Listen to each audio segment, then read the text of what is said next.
Sir EC Sharmila గారికి వివేక కేసుకు సంబంధించి నోటీసులు పంపించింది సార్. అయితే 48 గంటల్లోగా తను ఎటువంటి రిప్లై కానీ ఇవ్వకపోతే ఎటువంటి నోటీసులు ఇవ్వకుండా యాక్షన్ తీసుకుంటామని చెప్తున్నారు. మరి ఈ నోటీసులు ఎందుకు పంపించింది? ఒకవేళ రిప్లై ఇవ్వకుంటే ఎటువంటి యాక్షన్ తీసుకునే ఛాన్సెస్ కనిపిస్తున్నాయి సార్? ఇప్పుడు ఈసీకి ఏమైందంటే, నేను ఇంతకుముందు కూడా చెప్పాను, రోజుకి 200-300 కంప్లైంట్లు వాళ్ళ మీద వీళ్ళ మీద వాళ్ళు చేసుకుంటూనే ఉన్నారు. అవును. మహా అంటే ఈసీ ఏం చేస్తుంది? నోటీసులు ఇస్తుంది. నోటీసులు ఇచ్చినాక ఏం చేస్తారు? వీళ్ళేదో మేము అలా అనలేదు, మా ఉద్దేశం అది కాదు అని రిప్లై ఇస్తారు. దాంతో మ్యాక్సిమం వదిలేస్తారు. అట్లా వదలని వాళ్ళు ఏం చేస్తారంటే వీళ్ళ మీద కేసు నమోదు చేసి ప్రజా ప్రాతినిధ్య చట్టం అని ఉంటుంది, పీపుల్స్ రిప్రజెంటేటివ్ యాక్ట్, ఆ యాక్ట్ కింద కేసులు నమోదు చేసి పెడతారు. ఆ కేసులకు తిరుగుతూ ఉంటారు. మనం చూసాం కదా, ఇప్పుడు జయప్రద మీద అనేక సార్లు ఉత్తరప్రదేశ్లో కేసులు పెట్టి ఆమెకి రమ్మని నోటీసులు ఇచ్చినా వెళ్ళలేదు. చివరి కోర్టు 5 సార్లు ఇస్తే 5 సార్లు వెళ్ళాల. చివరికి అరెస్ట్ వారెంట్ ఇష్యూ చేస్తే కూడా ఈమె వెళ్ళలేదు. 2-3 సార్లు అరెస్ట్ వారెంట్ ఇష్యూ అయింది ఆమెకి. అవును.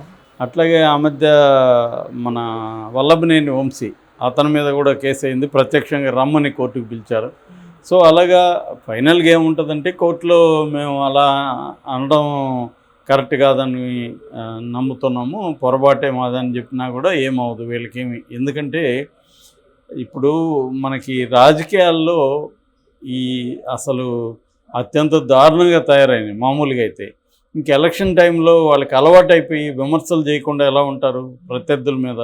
అది వ్యక్తిగతం అంటే ఇంకా వ్యక్తిగతమే రాజకీయమైంది. ఇప్పుడు వివేకానంద రెడ్డి ఇష్యూలో షర్మిల మాట్లాడిన దాని మీద అవినాష్ రెడ్డి, తర్వాత మల్లాది విష్ణు, ఇటుపక్క దస్తగిరి, వీళ్ళు కంప్లైంట్ చేశారు. ఆల్రెడీ వాళ్ళు కోర్టులో కేసులు వేశారు. దస్తగిరి ఏమో హైకోర్టులో కేసు వేశాడు. ఇటుపక్క ఏమో సురేష్ బాబు అని కడప వైఎస్ఆర్సీపీ అధ్యక్షుడు, తను కడప కోర్టులో వేశాడు. కడప డిస్ట్రిక్ట్ కోర్టు దీని మీద నిషేధం విధించింది. వివేకానంద రెడ్డి హత్య కేసును ఈ ఎలక్షన్ అయ్యే వరకు ఎవరు మాట్లాడొద్దండి అని చెప్పింది.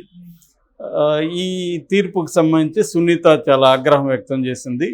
ఇదే ఎలా ఇస్తుంది కోర్టు ఇలాగా, నేను హైకోర్టుకు కానీ లేదా సుప్రీంకోర్టుకు కానీ దీని మీద వెళ్తానని చెప్పింది. నేను మొన్న చెప్పి ఆమె వెళ్తుందని, ఆమెకి ఇప్పుడు కోర్టులు బాగా అలవాటు అయిపోయింది కాబట్టి ప్రధాని కోర్టులకు వెళ్ళిపోతుంది. కాకపోతే ఏంటంటే, ఇప్పుడు పై కోర్టులైనా ఏం చెప్తాయి? మీరు వివేకానంద రెడ్డి హత్యను ఉపయోగించుకోండి ఎలక్షన్లో, అతన్ని హంతకుడని పిలవండి అని చెప్తుందా? మామూలుగా కోర్టులే అనేక సార్లు, సుప్రీంకోర్టే మీడియా ట్రయల్స్ చేయొద్దండి. ఒక కేసు కోర్టులో ఉన్నప్పుడు దాని మీద ఇష్టం వచ్చినట్టు వ్యాఖ్యానించి దాన్ని ఇన్ఫ్లుయెన్స్ చేసే విధంగా మాట్లాడొద్దని సుప్రీంకోర్టు అనేక సార్లు చెప్పింది. సో ఇప్పుడైనా సుప్రీంకోర్టు కడప డిస్ట్రిక్ట్ కోర్టు చెప్పిన దాన్ని చెప్తుంది. ఒకవేళ ఈమె వెళ్ళినా కూడా ఆమె వెళ్ళొచ్చేమో, కానీ దాని మీద కూడా చర్చ చేద్దామని ఆమెకు ఉండొచ్చు. ఎందుకంటే ఇప్పుడు ఎలా ఉంటుందంటే, మన వాళ్ళ టాక్టిక్స్, కోర్టు ఇలా చెప్పింది అని చెప్పి దాని మీద చర్చిస్తూ ఉంటారు. ఎలా చెప్పింది, అసలు ఎందుకు చెప్పింది అని మళ్ళీ అదే విషయాన్ని తీసుకొస్తుంటారు. వీళ్ళ ఉద్దేశం ఏంటి? వివేకానంద రెడ్డిని చంపింది అవినాష్ రెడ్డి అని చెప్పాలి. సో ఒక హంతకుడు అవినాష్ రెడ్డి, హంతకుడిని మీరు జైలుకి పంపించాలి కానీ చట్టసభలకు పంపిస్తారా అనేది ఆమె మాట్లాడుతుంది. అతడు హంతకుడని ఈమె ఎలా తీర్పు చెప్తుంది? ఈమె చెప్పడానికి ఎవరు? ఆయన హంతకుడా కాదనేది కోర్టు తేల్చాలి. కోర్టు తేల్చిన వరకు కూడా ఎవ్రీబడి ఈజ్ ఎన్ ఇన్నోసెంట్. ఇప్పుడు చంద్రబాబు విషయంలో కూడా మనం మాట్లాడుకుంది ఏంది, ఆయన తీర్పు వచ్చే వరకు ఆయన నిర్దోషే. అట్లాగే జగన్ అయినా, ఎవరైనా, ఎనీబడి. సో ఇప్పుడు కవితని మన దోషాన్ని ఎవరు కూడా అనడానికి వీల్లేదు. సో ఇదంతా ఏంటంటే, కేసు పెట్టినంత మాత్రాన, కోర్టులో కేసు పెట్టిన మాత్రాన వాళ్ళు దోషులు కాదు. ఇప్పుడు జగన్ మీద 28 కేసులు ఉన్నాయి మొత్తంగా. చంద్రబాబు మీద నిన్ననే అఫిడవిట్లో 24 కేసులు ఉన్నాయి. మరి చంద్రబాబు మీద 24 కేసులు ఉన్నాయి కాబట్టి ఆయన ఒక ఆర్థిక నేరస్తుడు కాబట్టి ఎన్నికల్లో పాల్గొనే హక్కు లేదని మనం మాట్లాడే పరిస్థితి ఉంటుందా? మాట్లాడకూడదు. ఎందుకంటే అతనికి ఏమీ ఒక కేసులో కూడా కన్విక్షన్ పడలేదు.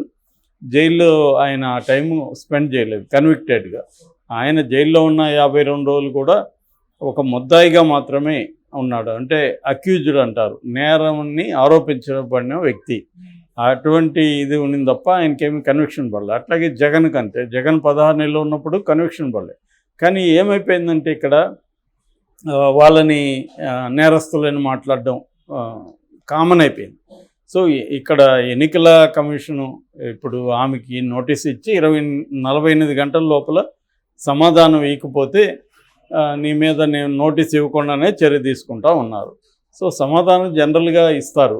ఏమంటే నా ఉద్దేశం అది కాదు, ఒక నా సిస్టర్కి జరిగిన అన్యాయాన్ని నేను చెప్పదలుచుకున్నాను, మా చిన్నాయనికి జరిగిన అన్యాయం అది అనేది ఏదో ఇస్తారు. ఇంకా మీదట నువ్వు మాట్లాడొద్దని చెప్తారు.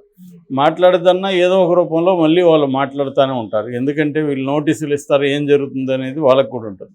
ఇక్కడ మనకి ఈ మధ్యకాలంలో జరిగింది వచ్చేందంటే only wantedly Modi government Rahul Gandhi మీద కేసు పెట్టి 2 ఏళ్ళు కావాలనే 2 ఏళ్ళు జైలు శిక్ష వేశారు. ఎందుకంటే మినిమం 2 ఏళ్ళు వేస్తేనే డిస్క్వాలిఫికేషన్కి అర్హత అనమాట. అందుకని రాహుల్ గాంధీని పార్లమెంట్ నుంచి బయటికి పంపించాలని, ఎలక్షన్లో పోటీ చేయకుండా చూసుకోవాలని చెప్పి ఒక ప్లాన్ చేసుకొని ఒక వ్యూహంతో వేయించారు కోర్టులో. అది సుప్రీంకోర్టు కొట్టేసింది. కాబట్టి ఆయన మళ్ళీ పార్లమెంట్కి వెళ్తున్నాడు, ఎలక్షన్లో కూడా పార్టిసిపేట్ చేస్తున్నాడు. జనరల్గా అందరి మీద రాహుల్ గాంధీకి పడిన శిక్ష అందరికీ పడే అవకాశం ఉంది. రాహుల్ గాంధీ ఏమన్నాడు, మోడీ అనే పేరు పెట్టుకున్న వాళ్ళంతా దొంగలు, నీరవ్ మోడీ గురించి మన నరేంద్ర మోడీ గురించి అన్నాడు. అంతేగాని మోడీ అనేది ఒక కులం లేదు, కమ్యూనిటీ లేదు. ఎవడో వచ్చి నా మోడీలో అందరూ హర్ట్ అవుతున్నా ఉన్నాడు. సో దాంతో ఒకవేళ మోడీ అనే పేరు పెట్టుకున్న వాళ్ళందరూ దొంగలు అన్నాడు కాబట్టి మోడీ అనే పేరు పెట్టుకున్న వాళ్ళందరూ హర్ట్ అవ్వచ్చు, తప్పులేదు. కానీ దానికి 2 ఏళ్ళు వేసేస్తే అలాగా అందరినీ మోడీ ఎంతమందిని తిడుతున్నాడు, అమిత్ షా ఎంతమందిని తిడుతున్నాడు. నిన్న కూడా బీజేపీ నాయకుడు ఒక ఆయన మోడీ కానీ గొప్ప నాయకుడు కాదని ఎవడన్నా అంటే వాడు దేశద్రోహి అన్నాడు. దేశానికి మోడీకి ఏం సంబంధం? సో ఇలాగా వాళ్ళు ఎంతమందిని మాట్లాడుతున్నారు. సో కాబట్టి ఎలక్షన్ టైంలో అందరూ మాట్లాడతారు. ఇక్కడ ఏంటంటే ఎలక్షన్ కమిషన్ కూడా 1 సైడెడ్గా ఉంటుంది. ఎందుకు? ఎలక్షన్ కమిషనర్ని సెంట్రల్ లెవెల్లో 3 ఉంటే వాళ్ళు 3ని నియమించే అధికారం ఎవరికి ఉంది?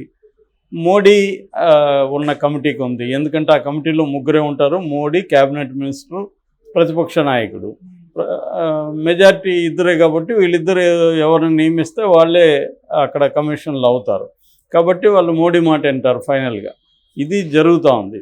దీని మీద సుప్రీంకోర్టులో కూడా ఉంది. అంటే ఇక్కడ ఏంటంటే ప్రైమ్ మినిస్టర్ చేతిలో అధికార కేంద్రీకరణ అనేది రోజు రోజుకి పెరుగుతుంది. అతను ఒక ప్రెసిడెంట్ లాగా బిహేవ్ చేస్తున్నాడు మోడీ. ఈ ఎలక్షన్లు గెలిచినాక నాకు తెలిసి ఇంకా కూడా రాష్ట్రాల అధికారాలన్నీ కట్ అయిపోతాయి. ఇట్లా వ్యవస్థల్ని నియమించే ఇది అంతా కూడా ఆయన చేతిలోనే ఉంటుంది. సో అన్ని వ్యవస్థలు మోడీ కంట్రోల్లోకి మెల్లమెల్లగా ఆల్రెడీ వెళ్ళిపోయినాయి చాలా వరకు, ఇంకా మిగిలినవి కూడా వెళ్ళిపోతాయి నెక్స్ట్. సో వెళ్ళిపోయినాక వాళ్ళకు అనుకూలంగానే ఉంటాయి. సో ఈ నోటీసులు ఇచ్చేది ఇవన్నీ కూడా ఏంటంటే ఊరికే డ్రామాలు తప్ప నిజమైన పవర్ అంతా కూడా మోడీ చేతుల్లోకి వెళ్ళిపోతుంది. ఇంకా డెమోక్రసీ అనేది ఒక డ్రామాగా ఉంటుంది. ఈ కాంటెక్స్ట్లో షర్మిలాకి ఇచ్చినా అందరికి ఇచ్చారు, జగన్కి ఇచ్చారు, చంద్రబాబుకి ఇచ్చారు, పవన్ కళ్యాణ్కి నోటీసులు ఇచ్చారు. ఎందుకంటే అందరూ కూడా మాట్లాడుతున్నారు, ఎవరు కూడా ఏమీ తగ్గట్లేదు.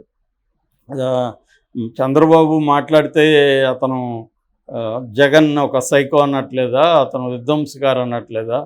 అట్లాగే జగన్ కూడా చంద్రబాబుని ఈ మధ్య ఏదో కొత్త పేరు పెట్టాడు, పసుపుపతి అని.